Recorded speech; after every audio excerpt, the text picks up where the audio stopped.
Good evening viewers, कैसे हैं आप लोग। स्वागत है आपका शेयर बाजार ज्ञान की एक और वीडियो में। और आज की इस वीडियो में हम बात करने वाले हैं एनबीसीसी इंडिया लिमिटेड के बारे में। 37.35 आज 2% ऊपर एक न्यूज़ है एनबीसीसी के अंदर में, उसके बारे में डिस्कशन करेंगे।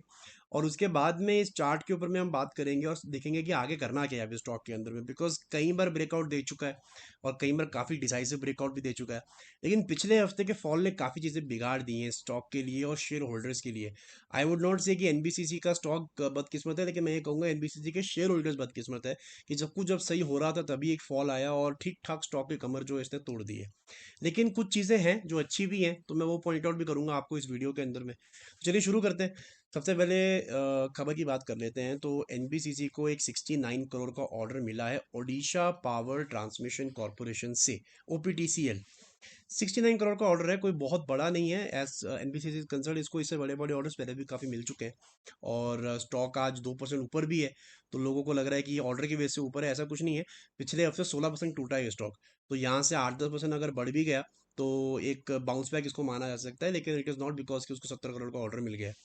और आज के सेशन के अंदर में 37 के ऊपर ये बंद हुआ है। तो देखिए, सवाल ये आ जाता है कि अभी एनबीसीसी में करना क्या है। कि अगर आपने इसको एज एन इन्वेस्टर खरीदा है तब तो बात अलग है, लेकिन मैं आपको एक इन्वेस्टर और ट्रेडर की भी बात समझा दूं कि अगर आज की डेट में रिटेल ट्रेडर्स की मैं बात करूँ ना, रिटेल ट्रेडर्स और रिटेल इन्वेस्टर्स की, जो हमारे आपके ऐसे लोग हैं, अगर आज की डेट में 100 इन्वेस्टर्स है ना, जो रिटेल है, जो कि अपना सैलरी से पैसा बचा के इन्वेस्ट करते हैं या जो भी है, इन 100 में से मैं गलत नहीं होऊंगा बोलने में 80 या 85, ये नंबर है, 100 में से 80 या 85 लोग पहले ट्रेडिंग के लिए घुसते हैं। जब वो फंस जाते हैं, जब वो काटते नहीं है ना अपना स्टॉप लॉस, तब वो इसके अंदर में इन्वेस्टर्स बन जाते हैं। ऑनेस्टली स्पीकिंग, अगर आपने एनबीसीसी 32 पे लिया, 35 पे लिया या 40 पे लिया, एक बार के लिए तो आपका स्टॉप लॉस कट चुका है इसके अंदर में। तो एक बार के लिए तो आपको एग्जिट इसमें ले लेनी चाहिए 100%। बिकॉज आपको अगर ये डिसाइड नहीं करोगे ना कि मैं ट्रेडर हूँ या इन्वेस्टर हूँ, अगर आप इन्वेस्टर हो तब तो आप इसका डबल होने का वेट करो। मेरा सिंपल सा बोलने का मतलब है डबल ट्रिपल होने का वेट करो। अपने कंफर्ट से निकलो। उसके बहुत तरीके होते हैं एज एन इन्वेस्टर कैसे प्रॉफिट बुकिंग करनी है। लेकिन if you are someone who is a trader who has now become an investor because of the last week fall, problem आपके साथ में अभी नहीं आएगा, क्योंकि आप ये समझ के बैठे हो कि स्टॉक ऊपर आ जाएगा। और ऑनेस्टली स्पीकिंग, अगर ढंग की कंपनियां खरीदी हैं स्मॉल कैप मिड कैप में भी, तो 100 में से 90 कंपनियां ऊपर आ भी जाती हैं। प्रॉब्लम ये आता है कि जब वो ऊपर आती तो आपको समझ में नहीं आता कि करना क्या है। राइट, जब वो ऊपर आती है तो आपको क्या दोबारा आप ट्रेडिंग मेंटालिटी पे स्विच हो जाओ कि 5% 6% पे निकल जाओ। अब उसमें क्या होता है कि स्टॉक कभी कभी ऊपर आने में 8-10 महीने 12 महीने या ज़्यादा टाइम भी लगा देता है।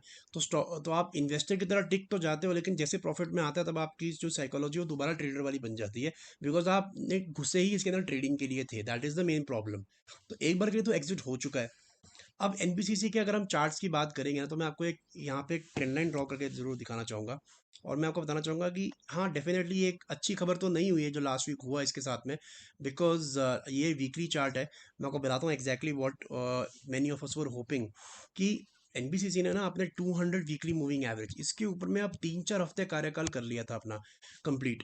तो it was looking very good. और ऑनेस्टली स्पीकिंग, अगर पिछले हफ्ते का फॉल नहीं आया होता तो कहानी कुछ और हो सकती थी। लेकिन ठीक है, अब जो हो गया वो हो गया। So what is next. पहली बात तो ये है कि देखिए, अब एनबीसीसी के अंदर में 42 43 44 को आप लेके चलो, 44 पार करना थोड़ा सा मुश्किल तो होगा आने वाले समय के अंदर में। थोड़ा सा जद्दोजहद इसको यहाँ पे करनी पड़ेगी। There is no shame in saying that कि यहाँ पे एक फॉल्स ब्रेकआउट स्टॉक ने दिखाया है। और 16% जो गिरा है ना, ये बहुत बुरा हाल हुआ। अगर थोड़ा भी कम गिरता तभी भी कुछ इसके अंदर में अच्छा हो सकता था। सो पहला रेजिस्टेंस इसका बन के आएगा ये ब्लैक लाइन दोबारा से, जिसको इसने पार करने में बहुत हिम्मत लगाई थी। अब दोबारा से यही ब्लैक लाइन जो है इसको दोबारा पार करनी पड़ेगी, थोड़ा सा दिक्कत यहाँ पे आएगा। जब मैं ये कहता हूँ कि सब कुछ बुरा नहीं है एनबीसीसी में, तो इससे मेरा कहने का मतलब क्या है। तो देखिए, सबसे इसके अंदर में ना, अगर आप पैटर्न देखोगे एनबीसीसी के अंदर में, तो पहले जो था वो एक लोअर लोज और लोअर हाई का पैटर्न था। कि जो भी हाई बनता था, ठीक है, अगला हाई उससे नीचे बनता था और अगला हाई उससे भी नीचे बनता था। अभी फाइनली 2022 के सेकंड हाफ से एनबीसीसी में ना एक हायर हाई का पैटर्न बनना शुरू हो चुका है। कि जो भी हाई बनता है, अगला हाई उससे ऊपर बनता है, और जो भी लो बनता है, अगला लो उससे भी ऊपर बनता है।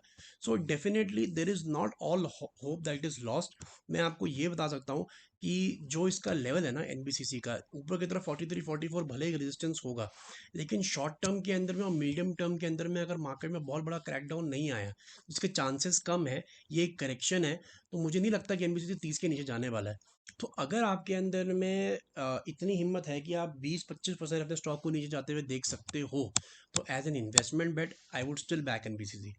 ठीक है। इन्वेस्टमेंट बेट क्यों बोल रहा हूँ, बिकॉज ट्रेंड अगर आप देखोगे ना, तो अभी भी इसके अंदर में पॉजिटिव नहीं है, किसी भी स्टॉक में नहीं हो सकता। अगर कोई स्टॉक 16% टूट जाता है एक वीक के अंदर में, तो उसके अंदर में ट्रेंड जो है वो पॉजिटिव नहीं हो सकता। That's why I am saying कि इन्वेस्टिंग के लिए it is good, not for trading at the moment, जब तक ये 45 कम से कम क्रॉस नहीं कर लेता।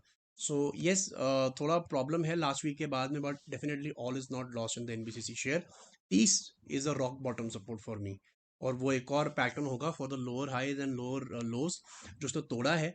सो 30 से भी ऊपर इसका जो है अगला लो बनेगा, and it would be no real surprise अगर जो उसने लास्ट वीक लो बनाया है 3380 का, ये इसका अगला लो बन जाए और यहीं से अब अपनी अगली अपनी जो अपर ट्रेजेक्टरी है ये कंटिन्यू करे। तो दोस्तों, ये था मेरा आज का video NBCC share. I hope आपको समझ आया। कोई सवाल है आपके तो आप कमेंट सेक्शन में डाल सकते हो। मैं मिलूंगा आपसे अपनी अगली वीडियो में, तब तक आप अपना ख्याल रखें and all the best guys.